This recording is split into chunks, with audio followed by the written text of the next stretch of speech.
Я вас приветствую и хочу вам сообщить, что на моей гастрольной карте в марте в очередной раз стоит Ижевск, город, в котором я неоднократно бывал. И никогда не забуду свои первые приезды туда, когда еще меня принимала знаменитый директор Таланова, такая была уникальная женщина и есть. Слава Богу, я желаю ей здоровья. Вот на таких директорах держалась всегда еще советская филармония и российская, конечно, тоже. Я очень люблю Ижевск, конечно, город, который связан непосредственно с Воткинском, где родился Петр Ильич. И тот фестиваль, который проходит из года в год, имеет своих слушателей, имеет свой успех. Приезжают замечательные молодые таланты.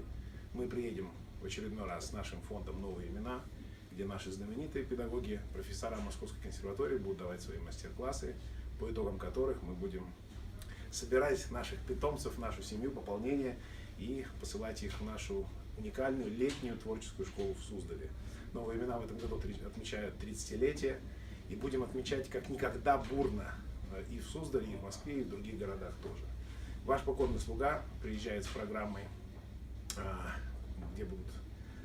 которая будет включать в себя произведения сонаты Бетховена, номер 17, вариация на тему Караида Рахманинова, большая соната Чайковского и много других сюрпризов и бесов. Я очень жду нашей встречи совсем скоро, в марте. Ваш Денис Басов.